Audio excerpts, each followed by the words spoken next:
മൂന്നാറിൽ ഗതാഗതം തടസ്സപ്പെടുത്തി ഹോസ് കൊമ്പൻ.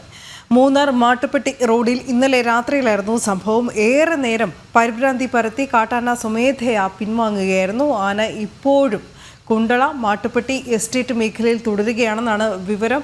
സുബിൻ തോമസ് വിവരങ്ങളുമായി ചേരുന്നുണ്ട്. സുബിൻ, ഇവിടെ RRT സംഘം എത്തിയിട്ടുണ്ടോ? ആനയെ നിരീക്ഷിക്കുന്നുണ്ടോ?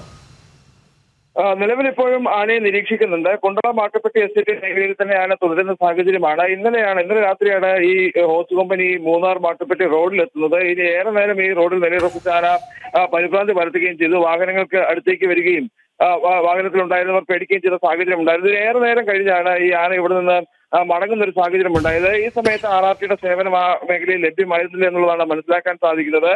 ഈ ആളുകൾ വിളിച്ചറിയിച്ചിട്ടും ആന മാറിയതിനു ശേഷമാണ് ഈ വനപാലകരടക്കം അല്ലെങ്കിൽ ഈ RRT സംഘം ഉൾപ്പെടെ അവിടെ എത്തുന്ന സാഹചര്യം ഉണ്ടായത് എന്നുള്ളതാണ് അവിടെ നിന്നുള്ള ആളുകൾ നൽകുന്ന വിവരം. എന്തായാലും ഇപ്പോഴും ഈ മേഖലയിൽ ആശങ്ക ഒഴിയാത്ത ഒരു സാഹചര്യമുണ്ട്. ഈ കഴിഞ്ഞ ഏതാനും ദിവസങ്ങളായി ഇത്തരത്തിൽ ഈ ജനവാസ മേഖലയോട് ചേർന്നുള്ള പ്രദേശങ്ങളായിരുന്നു ആനയെങ്കിൽ പോലും ഇത്തരത്തിൽ ഈ തോട്ടം മേഖലയിലേക്ക് കടന്നു വന്നിരുന്നില്ല. ഈ ചോലവനങ്ങൾ കേന്ദ്രീകരിച്ചാണ് ആന ഉണ്ടായിരുന്നത്. ഇതിന് ശേഷമാണ് നിലവിൽ ഇപ്പോൾ ഈ ഒരു ജനവാസ മേഖലയിലേക്ക് അതുപോലെ തന്നെ ഈ തോട്ടം മേഖലയിലേക്ക് നിലവിൽ ഇപ്പോൾ ആന എത്തിയിട്ടുള്ളത്. ഈ തേയിലത്തോട്ടങ്ങൾക്ക് ഉള്ള ഒരു പ്രദേശത്താണ് നിലവിൽ ഇപ്പോൾ ആന നിലയുറപ്പിച്ചിട്ടുള്ളത് എന്നുള്ളതാണ് മനസ്സിലാക്കാൻ സാധിക്കുന്നത്. എന്തായാലും RRT സംഘം നിലവിൽ നിരീക്ഷിക്കുന്നുണ്ട്. ഈ ജനവാസ മേഖലയിലേക്ക് ആന ഇനി കടന്നു വരാതിരിക്കാനുള്ള ഒരു ശ്രമമാണ് നിലവിൽ ഇപ്പോൾ വനംവകുപ്പ് നടത്തിക്കൊണ്ടിരിക്കുന്നത്.